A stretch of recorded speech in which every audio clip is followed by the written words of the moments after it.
Hi, I'm Dr. Chad Larson.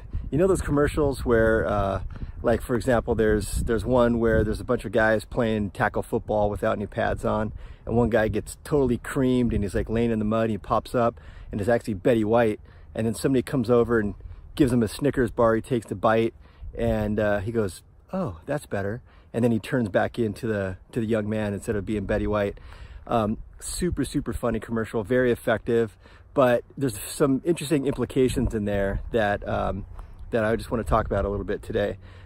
First one is that a candy bar is, you know, any bit of nutrition to help you come out of a funk, is basically what they're implying, that you have, you know, you're fatigued, or you're just not acting right, or your mood's not in the right place. So here, have a couple bites of a Snickers bar and then you'll be all better.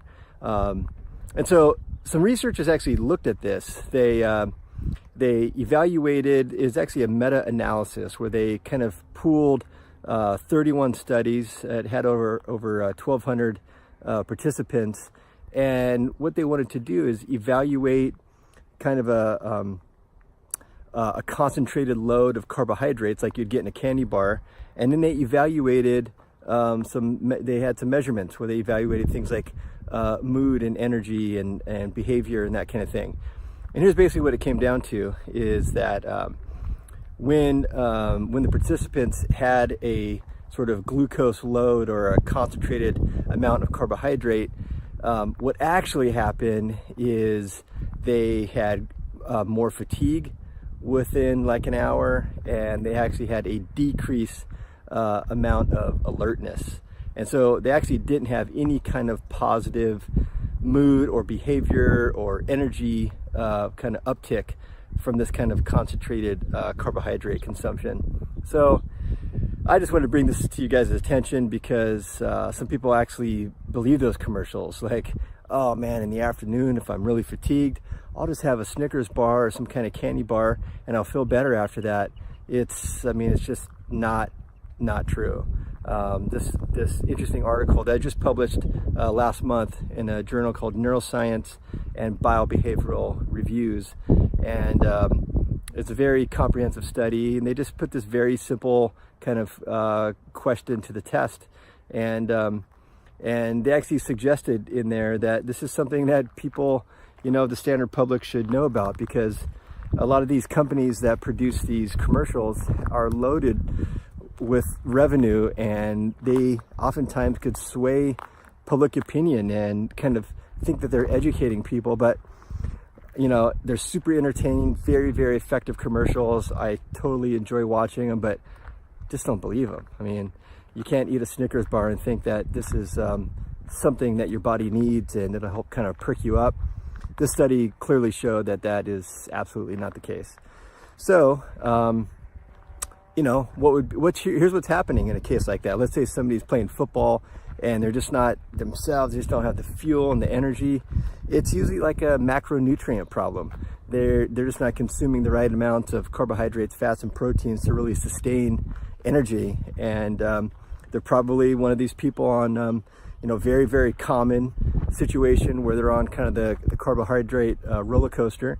And you know, they're eating garbage carbohydrates, these processed kind of sugars and refined grains and stuff like that, and their blood sugar just kind of goes up and down all day long.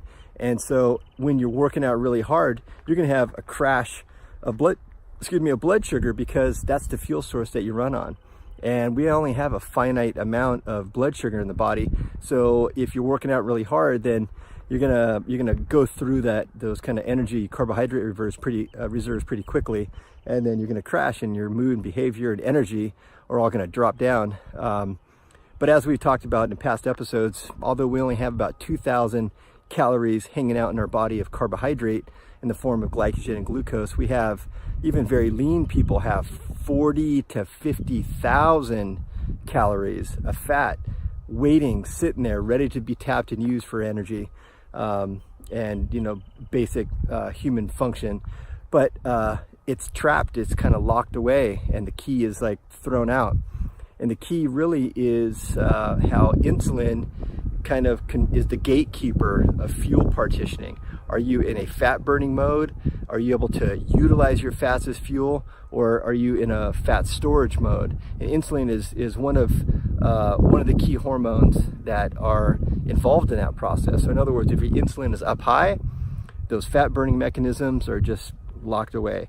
If your insulin is low, then those fat burning mechanisms get to come out and do their thing. So if you find yourself in that position where you do have these kind of crashes of energy, this is your body in kind of like an energetic crisis, and you might do well for sustained health and sustained energy, mood, behavior, and actually sleep as well, fat burning. There's a whole long list of benefits that can come from making this kind of switch to a lower carbohydrate, higher fat, kind of medium protein diet. And we've had lots of episodes about that in the past, but I just wanted to bring this article to your attention, that those are really funny and entertaining commercials, but they're just not based on any kind of science. So I'll keep reading the articles, bringing the information. Until then, keep it real.